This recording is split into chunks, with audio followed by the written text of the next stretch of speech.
भूतनी की 3 बातें। हिंदी कहानी।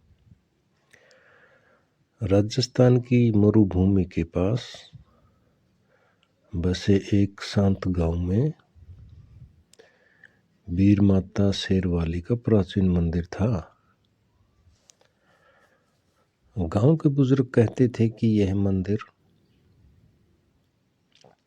सिर्फ आस्था का स्थान नहीं है, बल्कि आत्माओं का भी विश्राम स्थल है, जो प्रेम, भक्ति और सत्य पर आधारित हो। उसे यहाँ कभी निराशा नहीं मिलती। उसी गांव में एक युवक वीरेंद्र और उसकी प्रेमिका राधिका रहते थे। दोनों बचपन से साथ खड़े बड़े हुए थे और धीरे धीरे उनका स्नेह गहरे प्रेम में बदल गया। लेकिन गांव वाले, खासकर राधिका के पिता, इस प्रेम के विरोधी थे। एक दिन गांव में अफवाह फैल गई कि रात के बाद मंदिर के पास एक स्त्री भूत दिखाई देती है। लंबे खुले बाल, उजला चेहरा, मगर आंखें लाल, अग्नि सी जलती हुई। कुछ कहते हैं कि वह दुष्ट आत्मा है,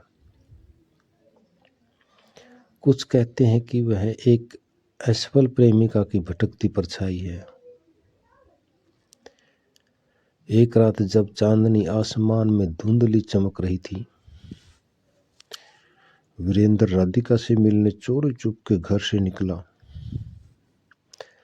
लेकिन राधिका को उसके पिता ने कड़ी निगरानी में रखा था, इसलिए वह मंदिर की सीढ़ियों पर अकेला खड़ा रह गया। अचानक पीछे से एक ठंडी हवा का झोंका आया। वीरेंद्र ने पलटकर देखा, वहां कोई था। काली छाया, झुकी हुई, जैसे किसी ने उस पर दुख का भार लाद दिया हो।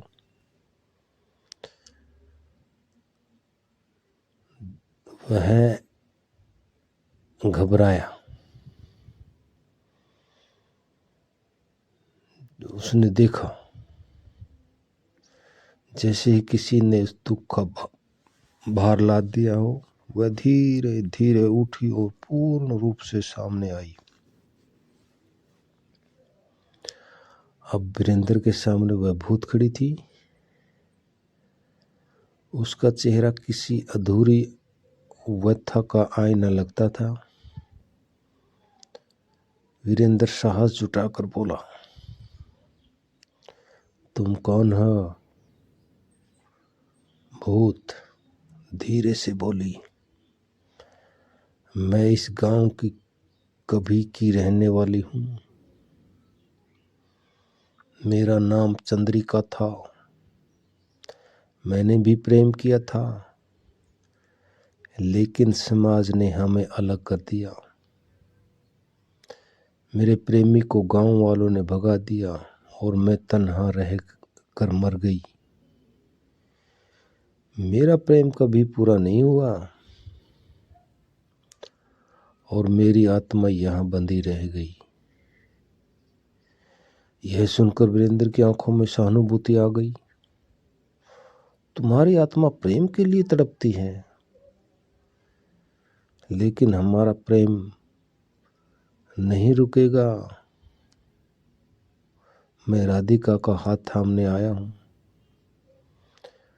चाहे जो हो जाए। चंद्रिका की लाल आंखें धीरे धीरे शांत होने लगी। उसने आसमान की ओर देखा और मंदिर की घंटियां सामने आप बज उठी।